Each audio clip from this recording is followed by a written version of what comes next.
Hey, welcome. So today is our Move into Stillness meeting. I'm laughing because my usual reason I laugh at these meetings, that this is just amazing to me, the big gap between the number of people who will show up for a meeting with one name and the people who will show up for a meeting with a different name. I don't know what it is about moving to stillness that frightens people. So this is our somatic explorations meeting, and we're going to be exploring lying down today. So we'll be doing some side lying and some lying on the back. So you want to be prepared for that. So you're going to want a firm, flat surface that you can lie on that's going to give you enough room that you can move a bit. And I will add that I live, I sometimes do these things outside, but weather is not conducive to that. I need to do them inside, and I happen to have very small spaces. I'm a big person, so it is possible for sure to modify to smaller spaces if necessary. But if possible, you want to have some space to be able to move about, and you want that to be somewhat padded, as much padding as is necessary for adequate comfort, but you don't want it to be so padded that you're like sinking into a cloud. You want to be able to feel and have some firmness. So you want to find that right balance for you. And here's another thing. So sometimes we find that some of these things are challenging. Sometimes we actually experience pain. And so I want to just make a few comments on that.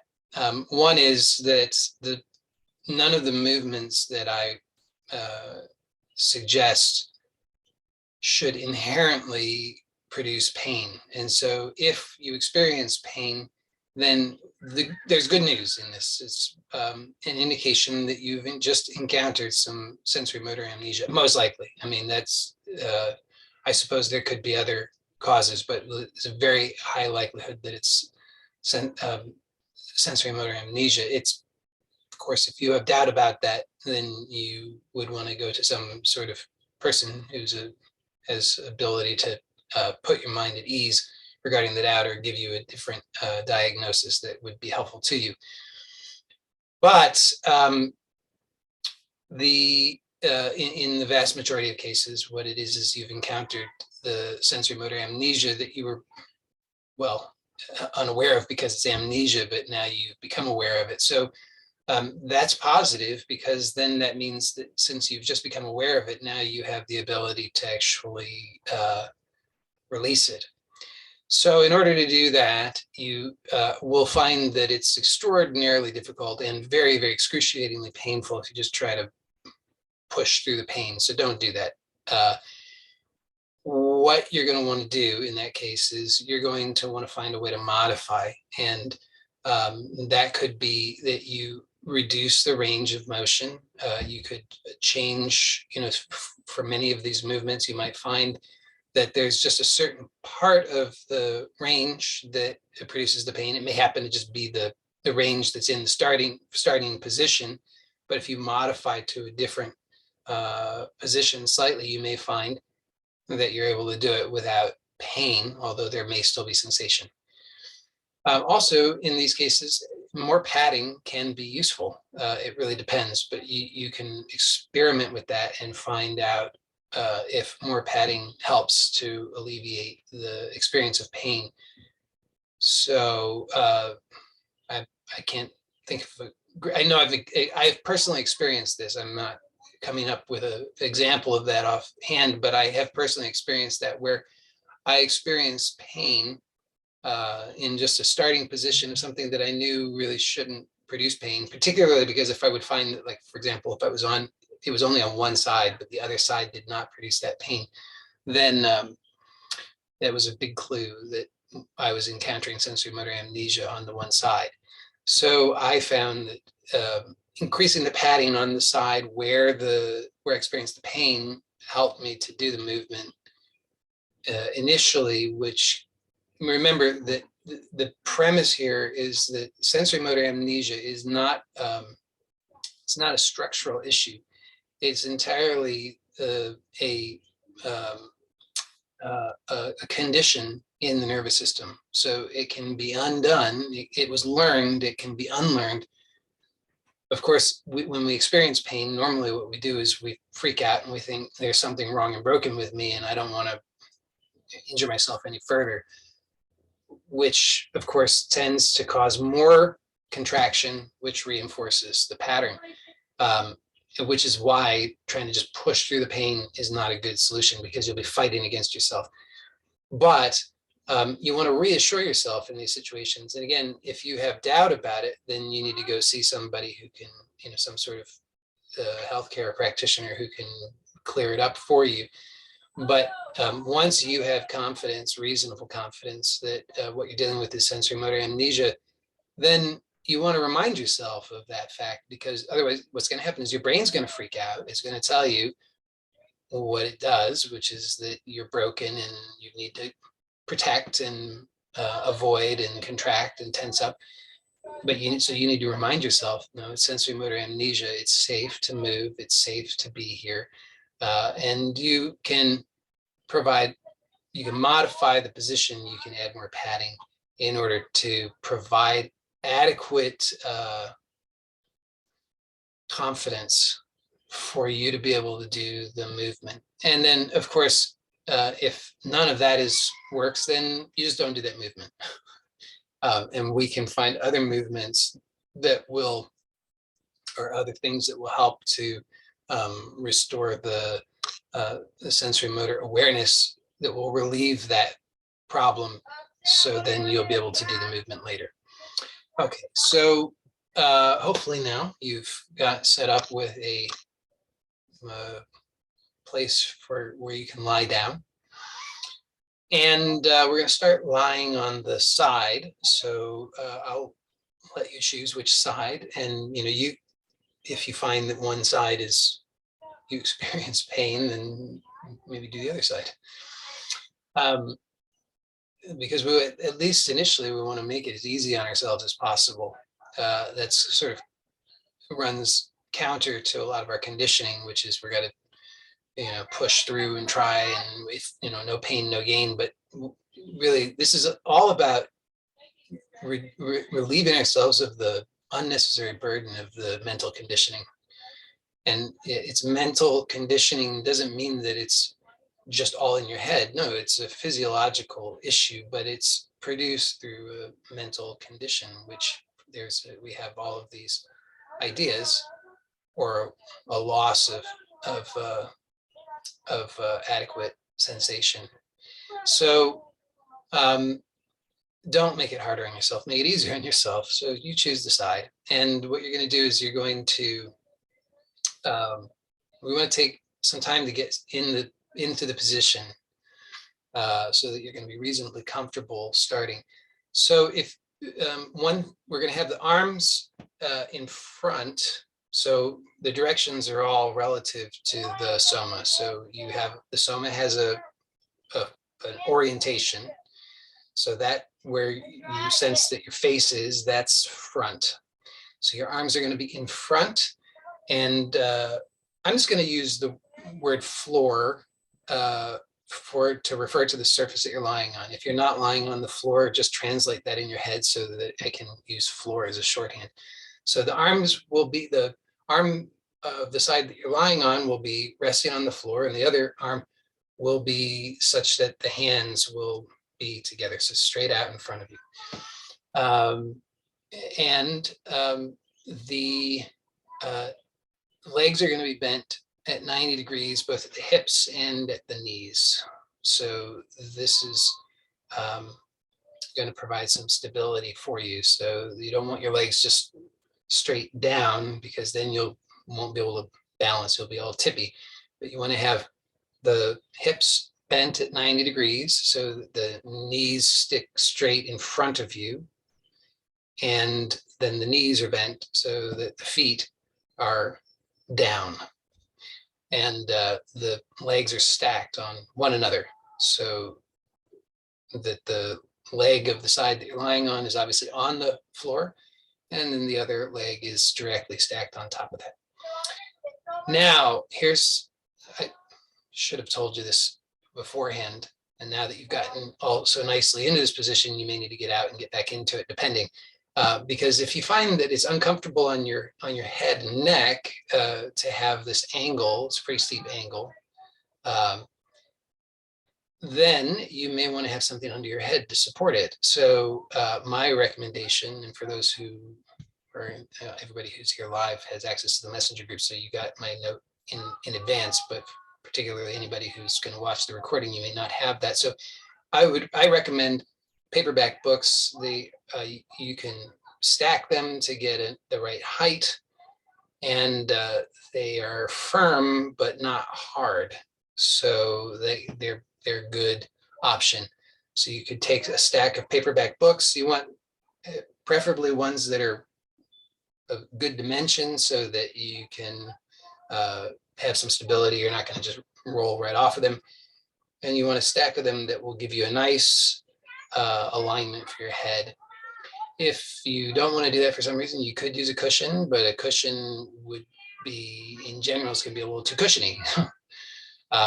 So it would be better if you can use the paperback books. So hopefully you've found your way into that position and you find that you can do this. Now remember, if this hurts too much, then you could try more padding. And if that still hurts too much, then you could try, depending on where it hurts, you might find it hurts, for example, in the shoulder, in which case, what I would really recommend that you do is you first of all want to release that shoulder forward. So you want to allow that, you want to kind of reach that arm forward so that the shoulder blade comes more off of the back, and you're not going to be right on the bone is in the same way. And that should give you some more ease in the position. If you find that that's still too uncomfortable, you can try you can try opening the chest by rolling the torso backward a little bit and see if that is helpful. In that case, you're going to just keep the upper hand and let on the lower hand, but then let it slide up and see if that gives you a better position. So those are some modifications you could make that might help if you're having some discomfort there. Now, if that's just not going to work for you, then you can just rest this one out. We're going to do another movement following this, assuming that we have time. So you want to just check in and make sure that you can actually rest here, because if you're straining, then you're making it harder on yourself. And whatever your experience is, remember that this is all an opportunity to learn about yourself and to learn about your conditioning and to learn how you can release that so that you can have a nicer experience. So if you experience emotional content in connection with this experience, then just notice that and notice that maybe you don't like it so much and that you have a choice. By being aware of it, you're aware that you have a choice, and that choice is really to understand that that emotional overlay is not the truth. It's just an overlay. It's some mental conditioning that has really limited your life. And I promise you, it shows up in many other areas of your life. So maybe you experience impatience or frustration or discouragement or any number of other things, anger. It can be surprising, the things we can learn about ourselves. You know, might have the idea that I'm just such a peaceful, nice, loving person, and then you get into this position and all of a sudden you feel rage.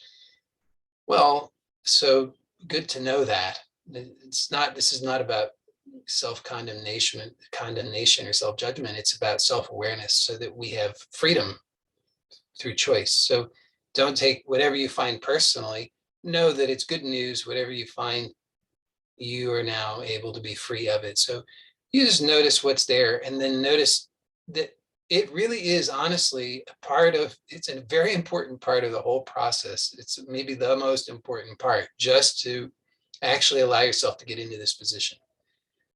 So notice again, whatever emotional overlay may be there. And when you let that, just let that go. You don't need to hold on to it. Notice what's underneath that, and you'll probably, almost certainly, notice some underlying tension that you've been holding on to, that you were unconscious of because you were fixated on that emotional overlay. So then it gives you the ability to let go of that. Maybe you find that you're clenching the jaw, or that you're holding the breath, or maybe your abdomen is really tight. Maybe you feel like you're curled into a fetal position, and you don't need to do that. Maybe you feel like you're unstable, like you're gonna fall. Maybe you feel like it could be your pelvis or your head or your shoulders. Anything could feel like it's unstable. Well, here you are, you're supported. So just find out, what is that instability? Is that really there, or could you just actually let go and find out? Maybe the floor will catch you. If not, well, it won't be a far fall since you're already on the floor. So it's helpful to breathe. You don't have to exaggerate the breath, but do allow the breath. Let the breath be relaxed. And you notice that you've got all these different dimensions in which you can move. We've explored these: red light, which is flexion, meaning you're contracting on the front side. There's extension, which is the contraction on the back side, that's green light. And then we've got rotation, which is what we call trauma reflex. So you just notice what can you allow to relax. Maybe your rotation and side bending, really. So maybe you notice that you're kind of contracting unnecessarily on the waist, on the side that you're lying on, and you can let that go. So now let's begin the movement, and you're going to just simply slide well, first of all, we'll do a little preliminary movement. So I want you to just I want you to imagine that you're reaching. You're not going to do the movement yet, but you're going to imagine that you're going to keep your hands together, so the palms are together, resting together. And I want you to imagine you're going to reach those out further in front of you. You're not going to lift anything off the floor. You're going to remain where they are on the floor, but you're going to reach them out in front of you. So notice what part of you needs to release in order for that to happen. And if you were here for last week's explorations, you kind of already know the answer to that, because this is a continuation in some ways, or it's a exploration of some similar themes. So now that you've imagined that, go ahead and actually do that and see what that experience is. So it's an interesting one, because you're reaching the arms further in front of you, but the arms are actually fixed. They can't really move because of the friction of the floor. The lower arm particularly is really fixed, and you're keeping the palms together. So you notice that shoulders have to release, and what actually happens is that there's a little bit of a contraction on the front side of the body as the back side of the body releases, so the torso actually moves backward a little bit. And then you release that. So you come to neutral. And to really make the most of it, to optimize it, you can coordinate this with the breath. So you can do the movement on, you're going to push the arms forward as you exhale. And then you inhale as you release to neutral. And do that just a couple more times at your own pace.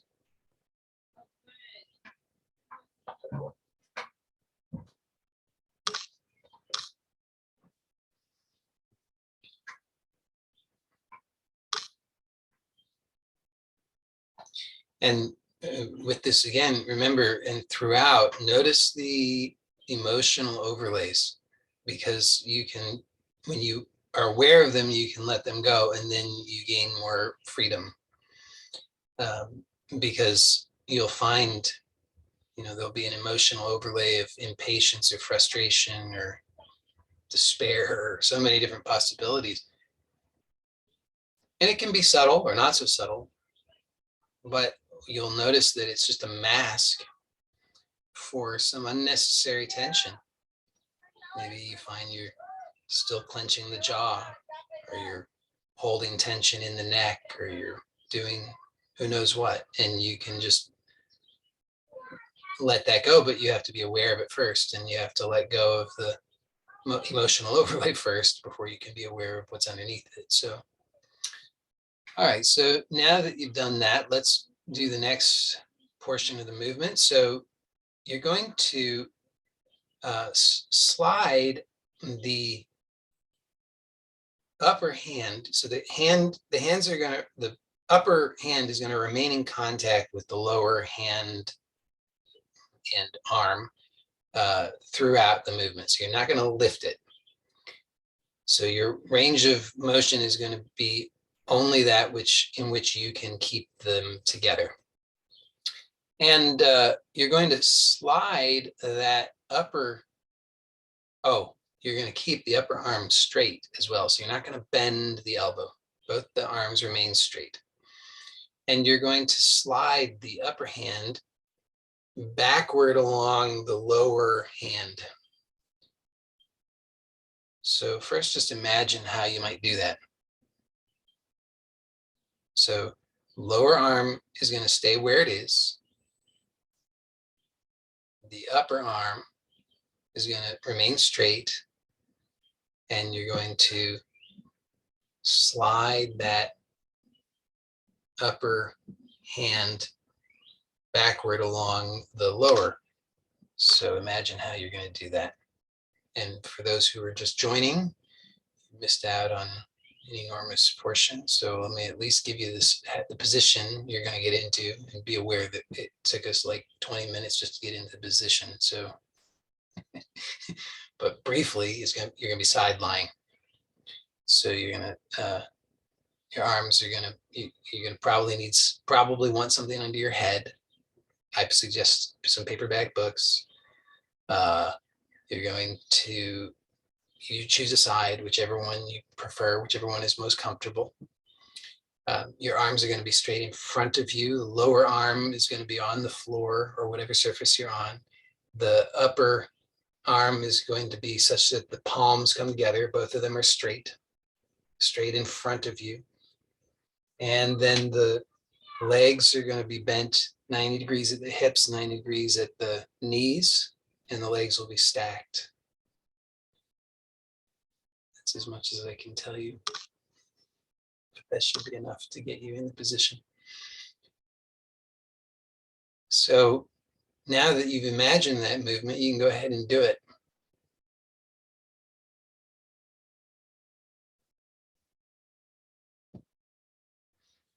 And you might notice that you actually have a couple of options here. So that's an interesting thing. And those two options for how you can do this movement, well, one of those options gives you a much smaller range of motion, and the other one gives you a much larger range of motion. And if you combine the two of them together, I guess you no. If you kind of combine them, but here's an interesting thing, you combine both of them together, you get you limit the movement. So so just find out. I'll give you some clues. So you could retract the shoulder blade of the upper arm. That will give you a very small range of movement, but uh, it will work to draw that upper hand backward along the lower. So you could try that and see how that works. And you'll see it's a small range of motion. Okay, so then the other one you could do is you rotate the torso.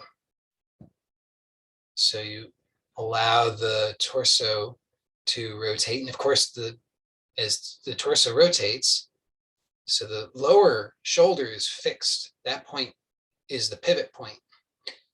But that means that the upper shoulder moves quite a lot as you rotate the torso. So you don't have to rotate it very much in order to have a pretty sizable movement.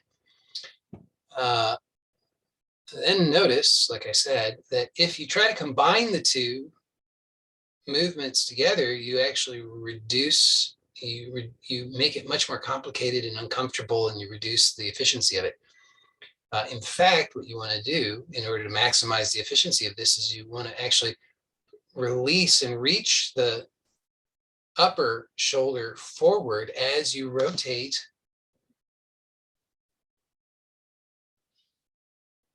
the torso. And you'll see perhaps why that is, because it allows you to keep the hand in contact for much longer than if you were to retract the shoulder blade.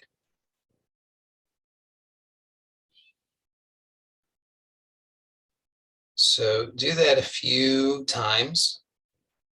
And if you want to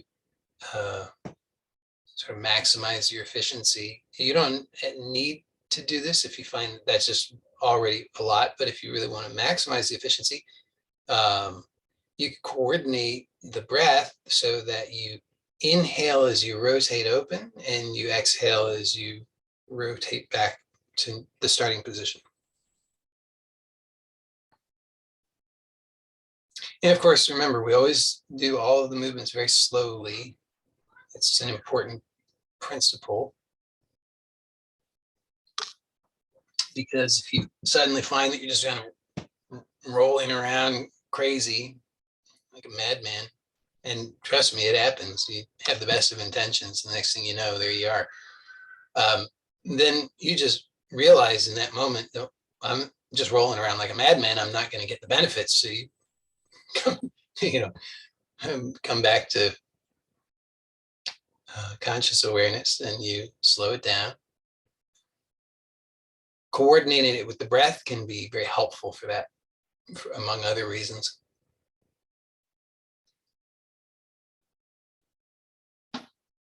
So there's a lot to be aware of here. You think it's such a simple movement. It's always interesting. I have so many things planned. I think it's not going to be that much. I think I can cram it all in a meeting, but it's like we get to maybe a fourth of it, if even. So, we got to, even, in my imagination, have everybody rolling around like a madman, moving really fast, but we got to slow it down.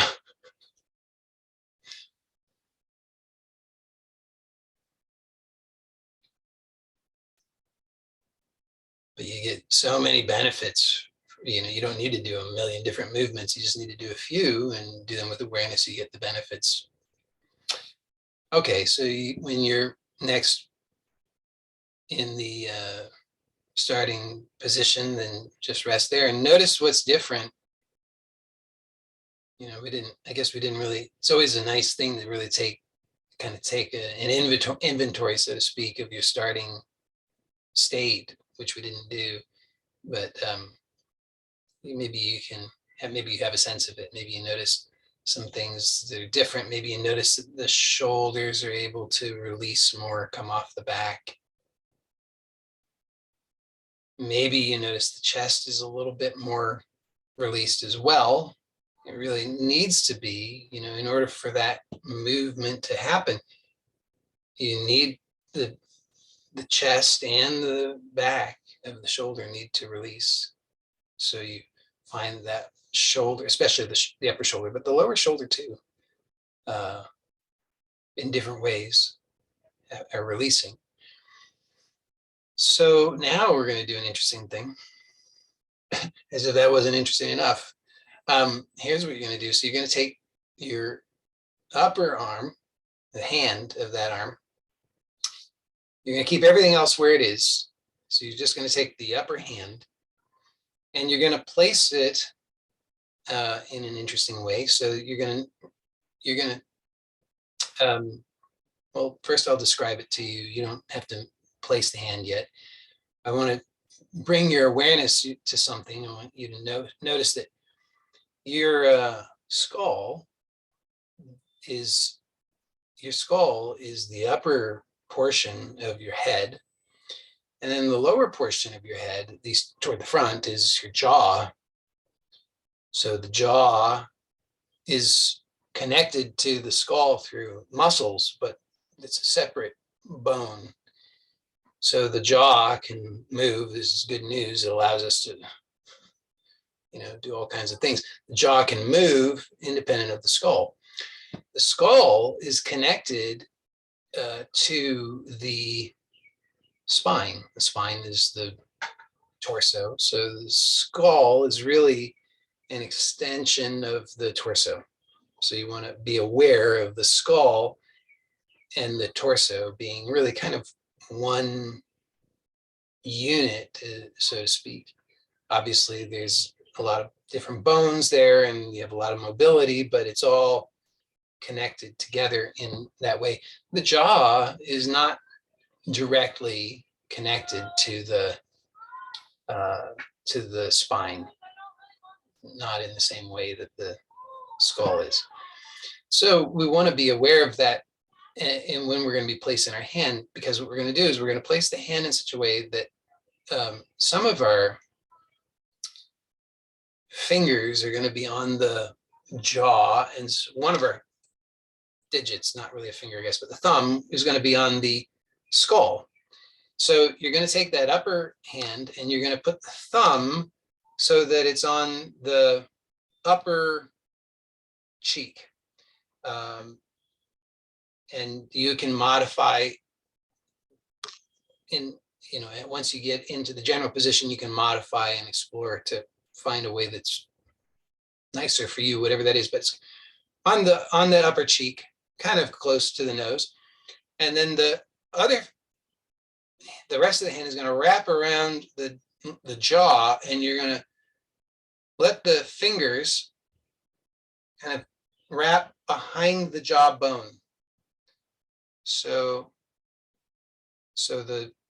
you're going to have your fingertips underneath or behind the lower jaw, the jaw on the floor side, and the thumb is going to be on the cheek, the upper cheek. So your thumb is actually on the skull and the fingertips are on the jawbone. So now you're aware of that.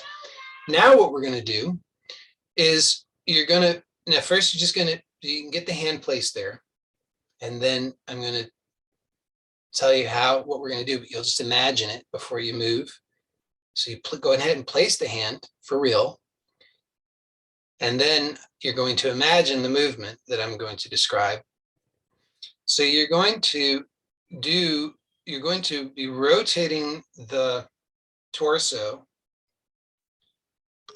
as you were just doing in the previous movement, but you're going to keep the relationship between your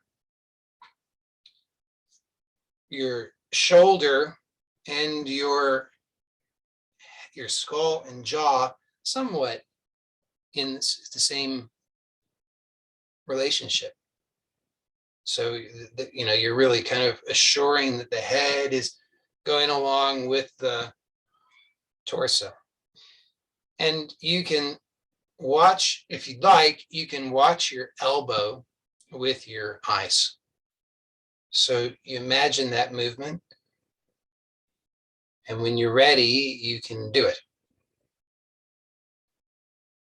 And don't grip your face too hard. Let it be a gentle touch. So you find the right balance. You know, too gentle, the hand's just going to slide off. But don't hurt yourself by squeezing your face.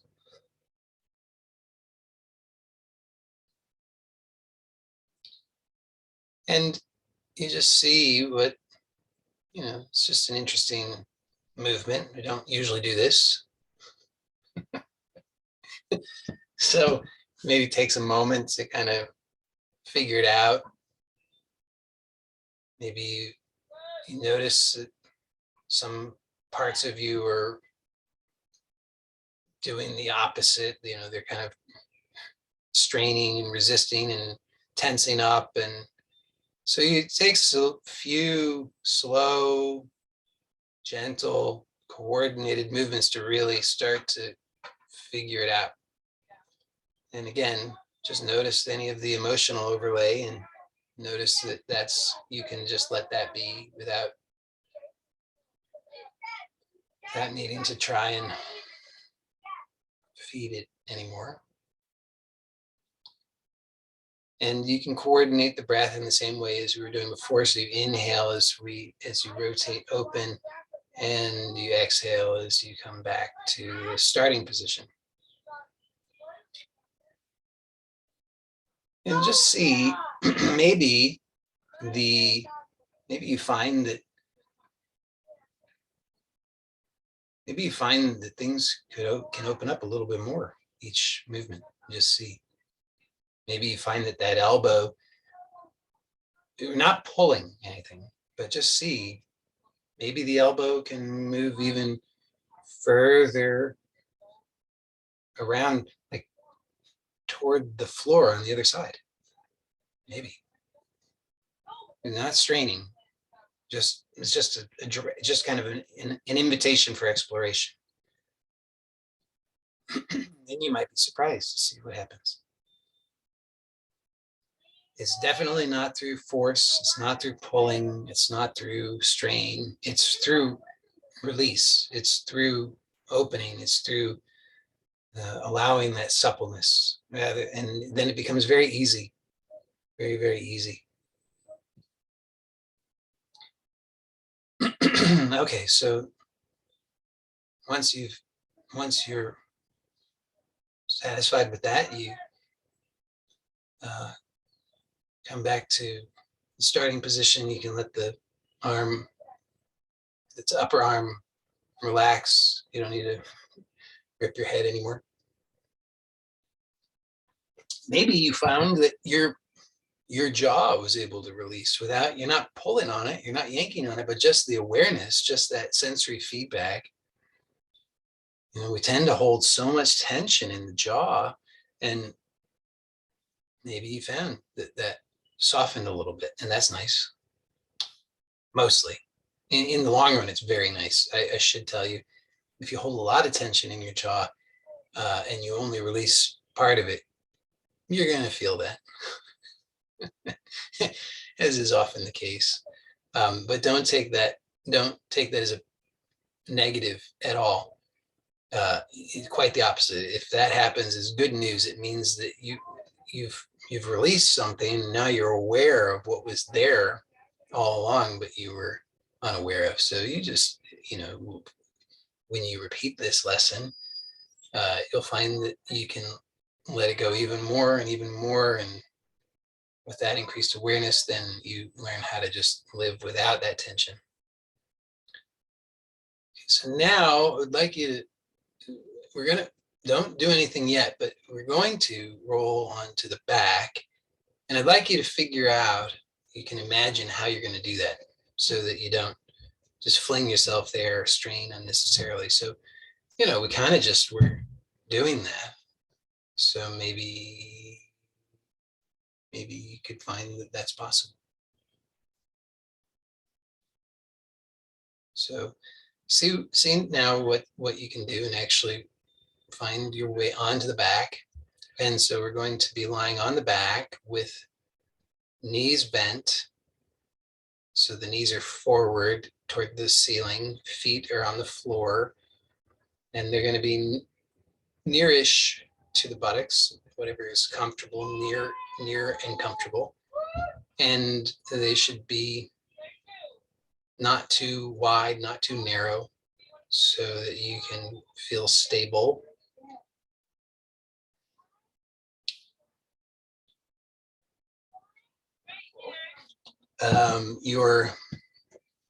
For now, your arms can just rest at the sides, or if you find it more comfortable to fold the hands on the abdomen, you're welcome to do that. And if you find that the head is, so if you may not need anything under the head, that would be great. If you do need something under the head, you can use a paperback book. Probably don't need as many as you needed lying on the side.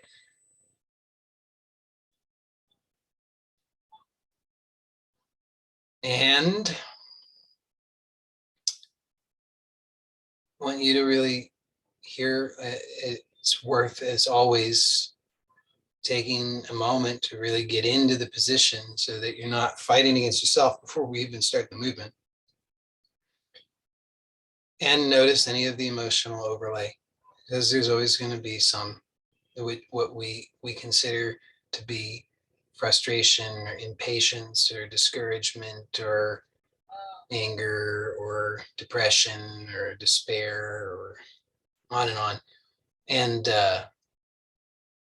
just notice that and then let that go. That doesn't mean get rid of, but just let go of that overlay so that you can discover what's underneath it. And what's underneath it is some unnecessary effort that you're making. And so now we can actually start to let go of that unnecessary effort. So for one thing, let yourself breathe. You don't need to force the breath. You don't need to exaggerate the breath, but just make sure you're not interfering with the breath. So let the abdomen be soft, and then allow yourself to be as fully in contact with the floor as is possible.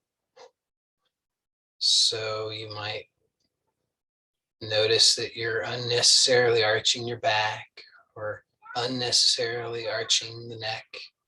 And you don't need to try and flatten anything. You just be aware if there's any unnecessary effort and just release that so that you can allow, as we talked about last week, that infinite surface of the backside of the body to come into contact as infinitely as possible with the floor.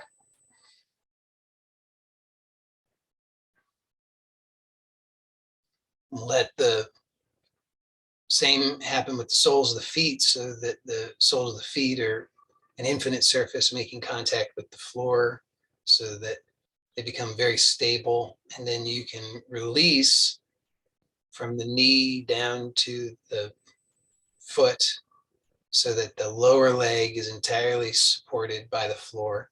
And then you can release from the knee down to the hip so that the thighs are supported by the floor. And now what we're going to do is we're going to start by making some small side to side movements with the knees.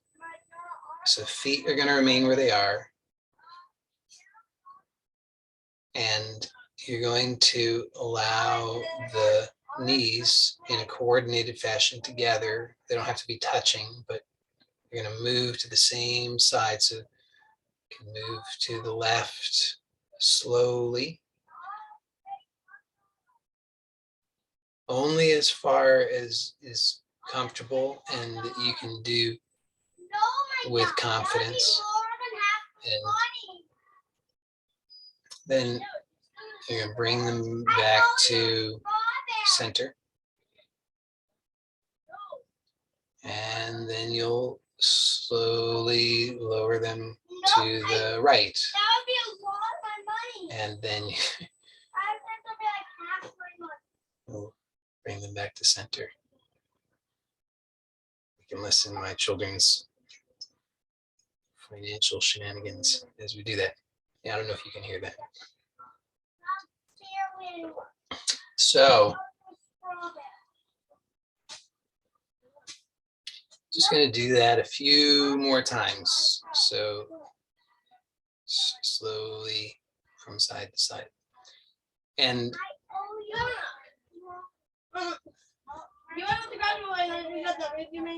see if you can be aware. Hold on a second. Sorry, I'll just mute for a moment.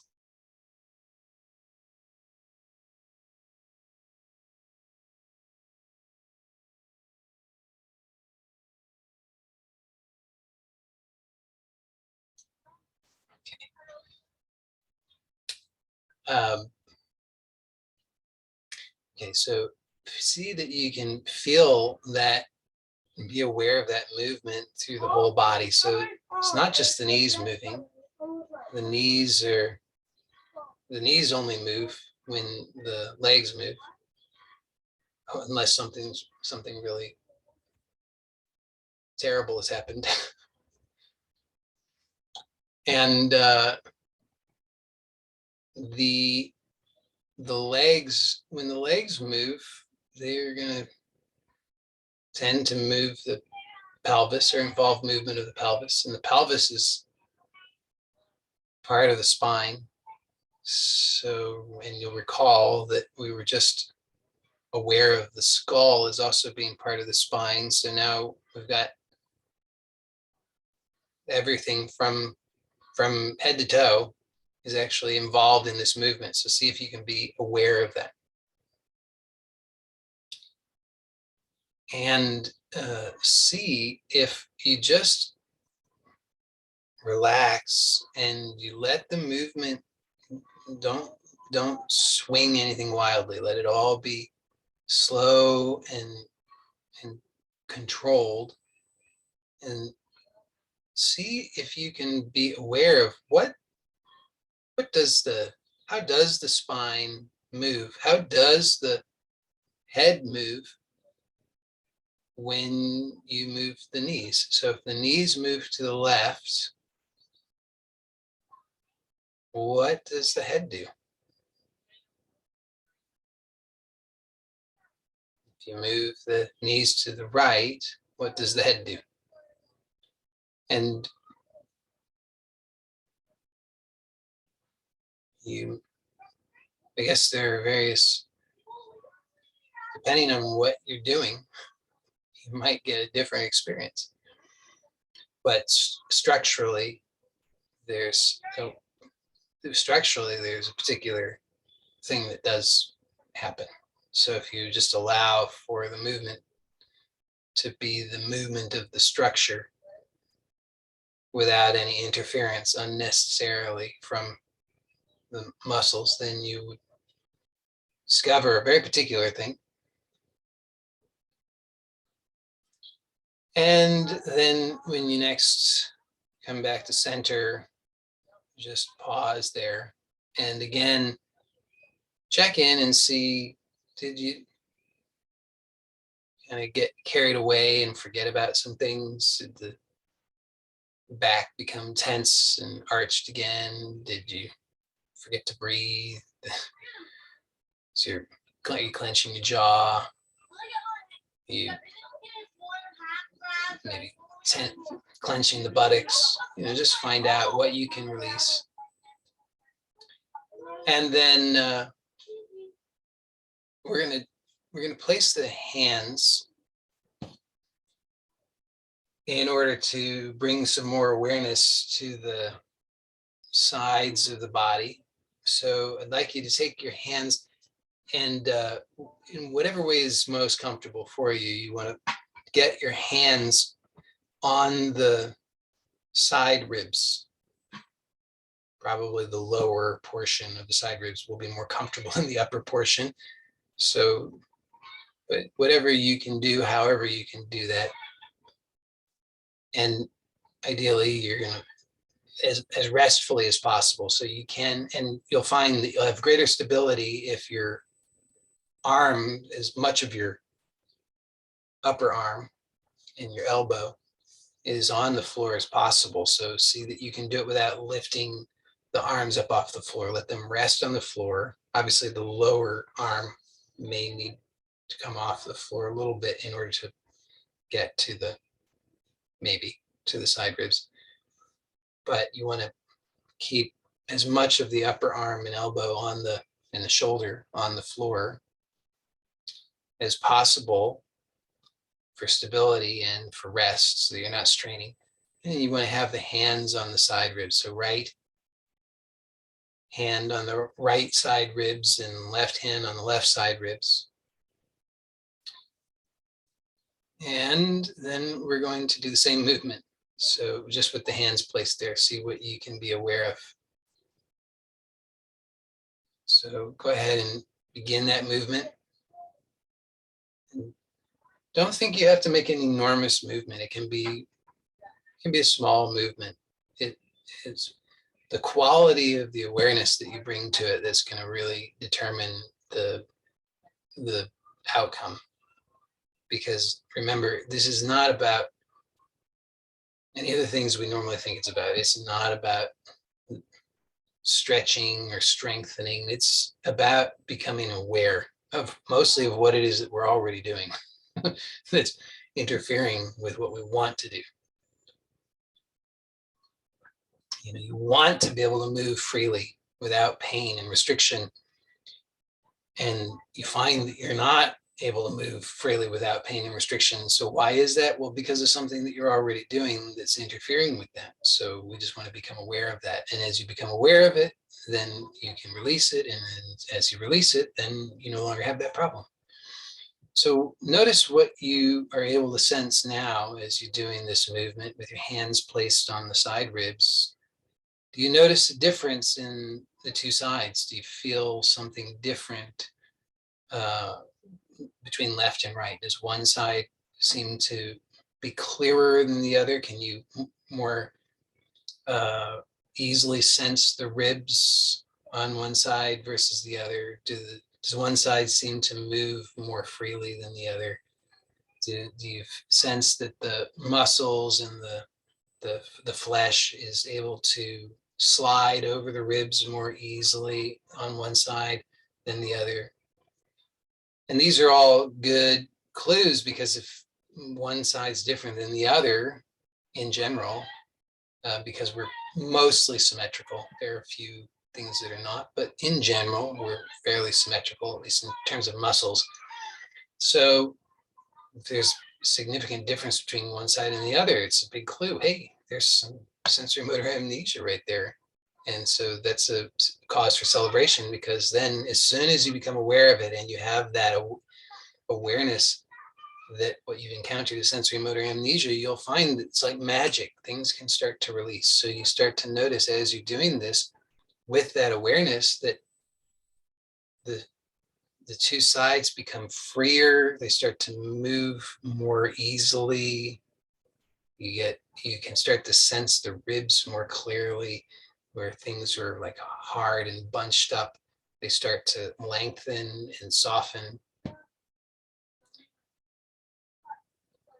So this is just just a part of this little sequence that I want to do. So, but it's a good pausing point because we're at an hour. So when you're next at center, you can pause there, and if you find that you'd like to release the hands, if it's more comfortable, you can do that. Just find a way that's comfortable for you. And if you like the knees bent, great, you keep them there. If you want to straighten the legs, and you can do that in a way that's comfortable, you're welcome to do that. And we'll wrap up this formally, but I want you to not rush anywhere. Don't fling yourself out, off the floor. I want you to take a little bit and feel what you feel and notice what you've become aware of. And so here are a few tips and suggestions. So obviously this latter portion that we just completed of the movement, these movements, line on the back there, we did both sides. But in terms of the side lying portion, we only did one side. So you probably would like to do the other side. So I would encourage you to do that, which you might want to do with the recording. So for those who are here live, the recording will be up on YouTube later today, and you can listen to it and do it on the other side. And once you get the hang of the movement, you can do a shortened version of it. I don't recommend you have to do an hour and a half every day, but you could do, once you get the hang of it, you could probably do the whole thing in 15-20 minutes. And that would be great to do every day. So I encourage you to do that until we meet again. And then that will be excellent preparation for what we do next time, because next time, at least this is what I think now. I may change my mind between now and then, but I think we'll probably continue the sequence, do some of the other things that I had in mind, because you'll see there's a really nice connection between, we'll bring back in some elements of some of the things that we did in previous weeks, and you'll see how it all fits together, and you'll start to get a nice smooth coordination between upper body and lower body. So it's a full body coordination. So it will be really wonderful if you can continue to explore throughout the week. Remember, very important that you do so gently with awareness. Don't force and don't fall into the habit of violence that we don't even recognize as violence until we do. So be watchful for that. And